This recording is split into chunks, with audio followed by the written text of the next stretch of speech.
Assalamualaikum warahmatullahi wabarakatuh. Alhamdulillah.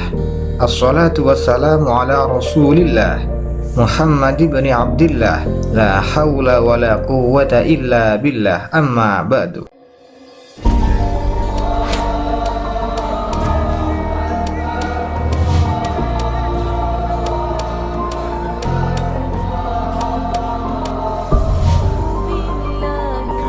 Pada kesempatan kali ini, kita akan membahas materi tentang lebih dekat kepada Allah dengan mengerjakan sholat sunnah.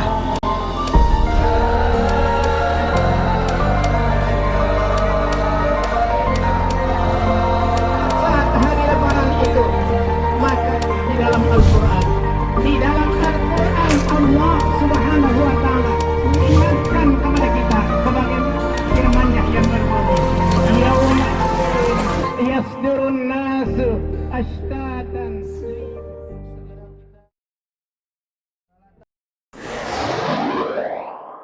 Adapun kompetensi dasar yang akan kita pelajari dalam bab ini adalah memahami tata cara sholat sunnah berjamaah dan munfarid. Yang kedua, mempraktekkan sholat sunnah berjamaah dan munfarid. Sholat merupakan kegiatan rutinitas bagi seorang muslim dimanapun berada, baik di rumah, di tengah laut, di hutan, ataupun di atas gunung. Dan dalam keadaan bagaimanapun kondisinya, sholat harus tetap dilakukan bila waktunya sudah tiba. Bagi orang yang mampu, sholat harus dilakukan dengan berdiri. Bagi yang tidak mampu, boleh dilakukan dengan duduk. Dengan duduk tidak mampu, boleh dilakukan dengan tidur terlentang. Kalau posisi tersebut masih tidak mampu, maka sholat boleh dilakukan dengan tidur miring. Seandainya semua keadaan tersebut masih belum bisa dilakukan, maka sholat boleh dilakukan dengan mengedipkan mata dalam setiap perpindahan rukunnya. Bila kesemuanya tidak mampu, maka sholat dilakukan dengan hati. Hal ini menunjukkan bahwa betapa pentingnya sholat untuk dikerjakan bagi setiap muslim. Nabi bersabda, "As-salatu imaduddin, faman aqamaha faqad aqamad-din, wa man tarakaha faqad hadamad-din." Artinya, sholat itu adalah tiang agama. Maka barang siapa yang mendirikan sholat, berarti dia telah menegakkan agama. Dan barang siapa yang meninggalkan sholat, berarti dia telah merobohkan agama. Hadis riwayat Baihaqi. Selain itu, sholat menjadi pokok pangkal dari semua amal perbuatan manusia di dunia. Pada hari kiamat kelak, segenap umat manusia akan dikumpulkan di padang mahsyar dan menghadapi hari perhitungan amal. Segala amalnya akan dilihat, ditimbang, dan dipertanggungjawabkan. Amalan apakah yang pertama kali dilihat kelak pada hari kiamat? Amalan pertama yang akan dihisab di pengadilan Allah Subhanahu wa Ta'ala kelak adalah sholat. Sesuai dengan hadis Nabi Shallallahu Alaihi Wasallam yang diriwayatkan dari Abu Hurairah radhiyallahu an. Aku mendengar Rasulullah Shallallahu Alaihi Wasallam bersabda, amalan hamba yang pertama kali dihisab hari kiamat adalah sholat. Jika sholat itu bagus, dia beruntung dan berhasil. Jika cacat, dia menyesal dan merugi. Bila sholat wajibnya tidak sempurna, Allah Subhanahu wa Ta'ala berkata, "Lihatlah, apakah hambaku punya amalan sunnah?" Sehingga bisa menutupi amalan wajibnya. Dengan demikian tertutup segala amalnya. Umat Islam tidak boleh menyepelekan amalan sholat, terutama sholat 5 waktu. Sholat adalah hubungan internal antara hamba dengan Allah Subhanahu wa Ta'ala. Sholat merupakan peraga yang bisa memperlihatkan ketundukan seorang hamba kepada penciptanya.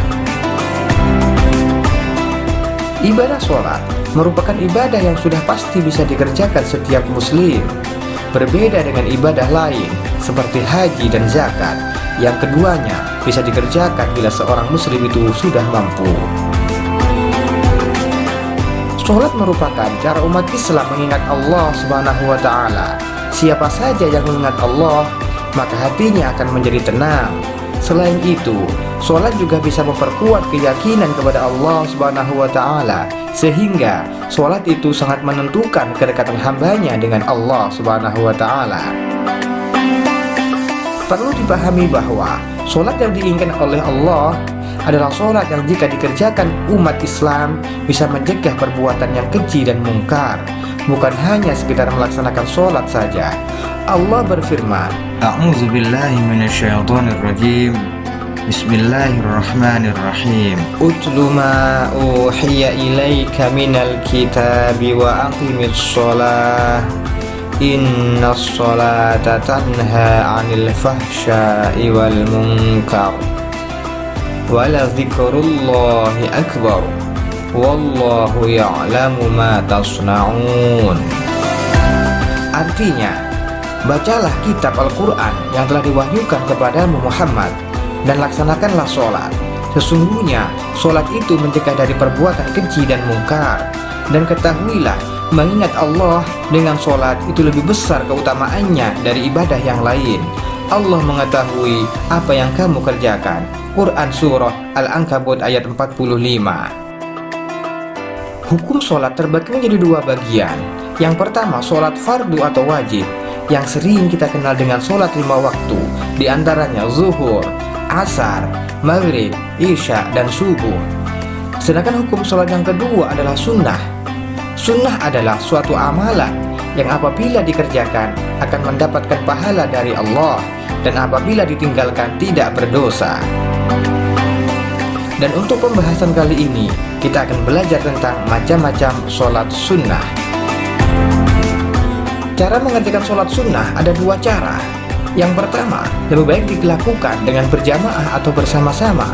Dan yang kedua, lebih baik dikerjakan munfarid atau sendirian.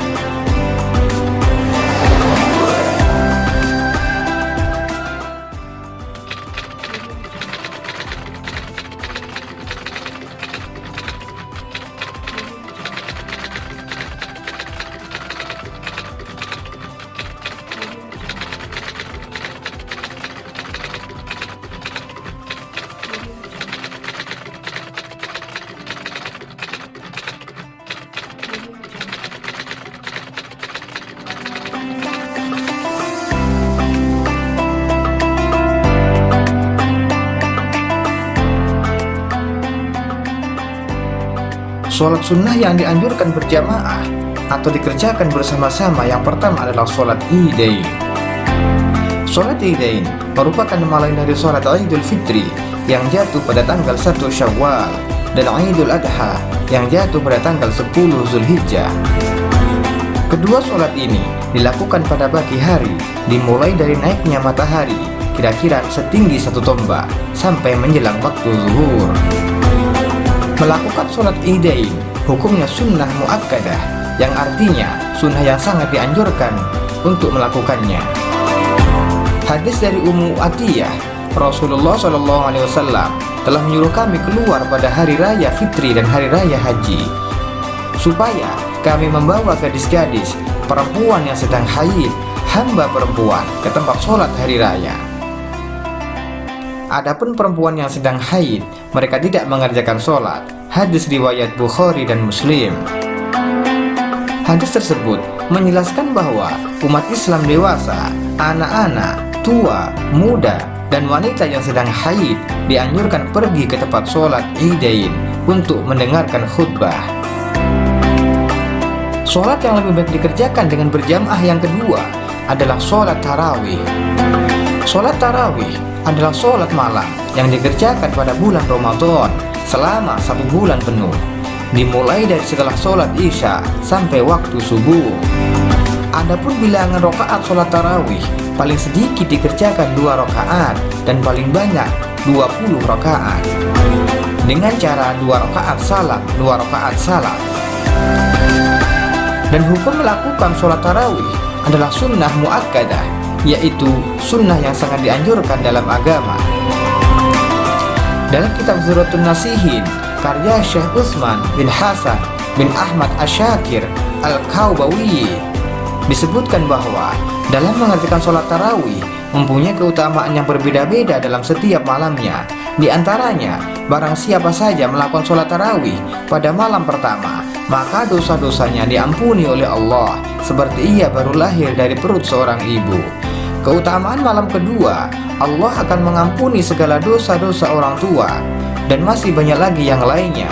Untuk lebih jelasnya, silahkan download keutamaan-keutamaan sholat tarawih, linknya ada di deskripsi. Sholat sunnah yang ketiga adalah sholat witir. Witir berarti ganjil. Sholat witir adalah sholat sunnah yang jumlah rakaatnya ganjil. Sholat witir dilakukan pada malam hari, baik malam bulan Ramadan ataupun malam-malam yang lain.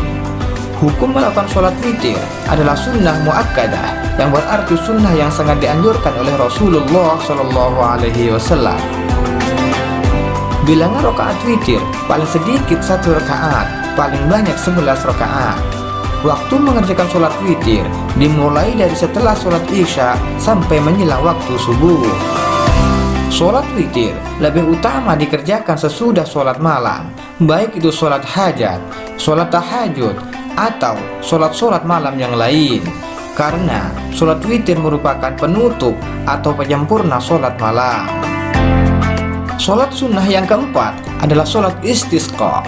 Sholat istisqa adalah sholat khusus yang dituntut Rasulullah SAW ketika kemarau panjang melanda, ketika sumber-sumber air sudah mulai menipis, tanaman-tanaman sudah mulai mengering karena kekurangan air.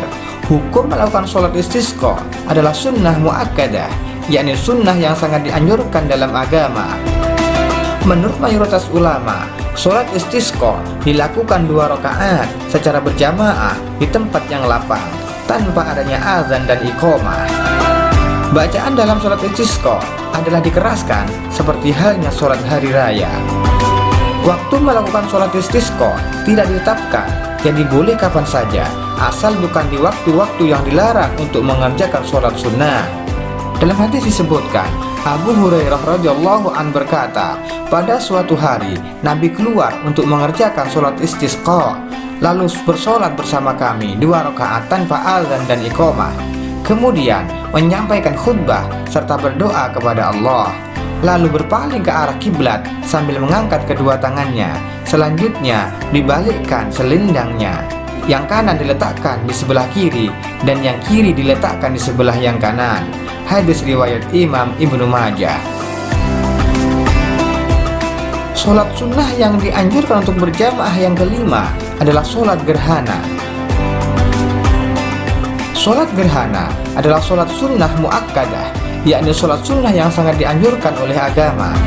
Sholat gerhana dilakukan ketika gerhana sedang berlangsung sampai berakhirnya gerhana tersebut. Sholat gerhana terbagi menjadi 2. Pertama, gerhana bulan atau dikenal dengan khusuf, dan gerhana matahari yang dikenal dengan khusuf.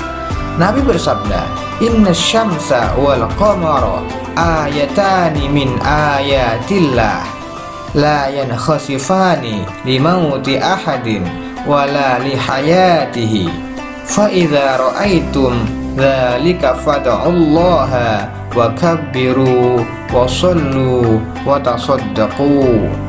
Yang artinya, sesungguhnya matahari dan bulan adalah 2 tanda di antara tanda-tanda kekuasaan Allah. Gerhana itu tidak terjadi karena kematian seseorang ataupun lahirnya seseorang. Jika melihat hal tersebut, maka berdoalah kepada Allah, bertakbirlah, kerjakanlah sholat, dan bersedekahlah. Hadis riwayat Bukhari.